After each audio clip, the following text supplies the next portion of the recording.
Uh-huh. Oh, Anaheim. So Anaheim at 3. So Seattle moves All up. right, And Seattle so has the top 2 pick. top two pick.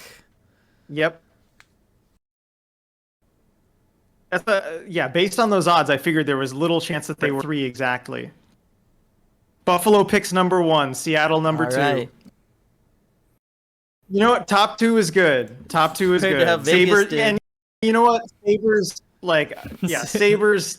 They deserve the first pick of all the teams.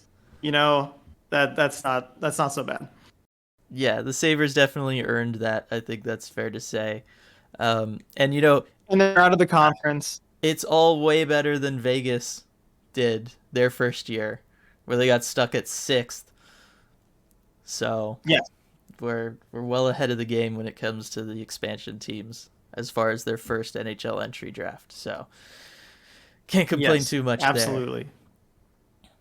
Yeah. So the last expansion team to pick second overall in their first draft was the Nashville Predators. And they took David Legwand in 1998. That turned out to be a pretty good pick for them. He played a long time. Yeah, underrated guy, real underrated guy. Who knows? Maybe Beniers could be someone like that. Like underrated kind of piece you have on your roster. Yeah, I mean, I still don't think that he's going to turn into some like offensive centerpiece you could really like build a franchise around. It's just not really who he Hmm. is. But he's going to be a super solid guy who should have a really long career as like a one of those kind of guys you recognize as being good, but maybe he's not getting voted to All-Star games kind of thing, right? Right. Um, but the other thing is, and I got to bring it up. You got the second overall pick. Buffalo's sitting at 1. You could call him up maybe once you have a couple other picks from, making some expansion draft side deals. You can call up Buffalo and be like, look, you got to move Jack Eichel. We're in a completely separate conference. You can't get further away than us. We'll give you the Yep. second overall pick for him. There's no way the Kraken can draft someone as good as Eichel here. So I think if they can, you go ahead and you package 2 to 3 first rounders, try to make that deal happen, and you're gonna get the best player involved of anybody we could talk about tonight. And what a way to kick off the franchise with a franchise player that way, who's Yeah. already an NHL star. Absolutely. I think that's something you definitely got to look into. In this offseason, if that's something that you can do, I think that makes a bigger difference than whoever you might get it to. Yeah, or I just think it's something that should be in play. If side deals don't materialize the way we think they do, maybe the Kraken want to trade down from 2 as well. Right? There's a lot of Right. this is a draft that is deep, but it's not top heavy. So there's not necessarily someone that it feels like you absolutely have to be staying at 2 the way you might have in years past. So I could see this being a good draft to maybe trade back and accumulate more picks because you're essentially building your prospect pool from literally nothing. So Right. it benefits the Kraken to try to get a higher volume of picks rather than trying to just cherry pick from a group of about 5 guys that could probably all make the argument to go second. So Yep. Teams just don't trade up like a few spots, in that tier. Like we know it. You and I know mhm. that the Kraken are, in this not ideal spot at number 2, where they're getting their first pick from like 5 or 6 guys who are all kind of on the same level. And if you and I know it, then the other NHL teams know it. And I don't think that there's going to be anyone who's that crazy about one of those 5 or 6 that they're going to give up real assets to move up to where it would be worth the Kraken's while. Right. But if it is part of a larger deal, Right. If it's part of a larger deal for a guy like Eichel, it makes sense. Or if it's part of a deal, I'm trying to think. Is there anybody who's in like the low teens or like 11th or 12th that has other picks? There's not really anybody with multiple first rounders this year. Is the problem?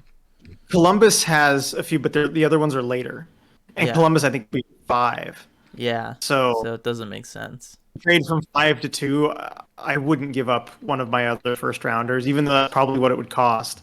I don't think that would be a good idea for them. Yeah. So I guess trading back's kind of out of the question. Do you like anybody specific at 2? Um, I need to look a little further into it. Honestly, there are just options at two. At one, I think Owen Power is kind of the clear choice. Uh, Gunther, I think, is worth looking into as a forward. He's probably the most purely skilled forward in this class. If you're going to take a forward, I think, Beniers, he plays center and that helps you a lot. But I think Gunther has more upside as just a scoring winger that you can kind of add that piece. On defense, I mean, Edvinson is worth looking into. Hughes, even Brant Clark, maybe. I've heard good things about him, but there's just a lot of options. What about you? Yeah, no, I agree on Gunther. I think he's, if you want a forward that you can throw out there next year and he can maybe get 20 goals or something, he's the guy. I think he's probably the only one. Um, I'm a huge fan of Edvinson. I think he could arguably turn into the best player in this whole draft. I think Power is a safer pick. So, like, if I was Buffalo picking it first, I would be taking Power. But I think as far as being another defenseman just like Power who has this like unique size skill combo, I think Edvinson, he's a little more creative with it than Power is. So I could see him really turning into an offensive force while still being, 6'4", 250. And I think that could just be something that would be really unique and really dynamic. But he's also probably, he's at least a year away from coming to the NHL. So it'll be interesting to see how Seattle wants to play that, if they want to try to rush whoever they take second overall into the NHL just because, it's their first season and, you want to have your high draft pick, your second overall draft pick play some for you. But I just think a lot of guys this year, especially after all of them having to miss so much time because of COVID, none of these amateur or semi-pro leagues were able to play anywhere close to a normal full schedule. So I just think it's going to be really hard to do that this year. Right, and I think teams will be hesitant to have players kind of rush into the league their first year when they haven't really had the full season, as you mentioned last year. Of course, the Kraken do have, that marketing reason kind of to do it that most other teams don't have. So it's something you'd really like to give whoever you're taking it to every chance to earn a spot, in training camp. So I think that makes September all the more interesting for us to be watching to see, will whoever's taking it to, will they, make the roster? Will they not? That'll be something really exciting to follow when we get to training camp. Yeah, for sure.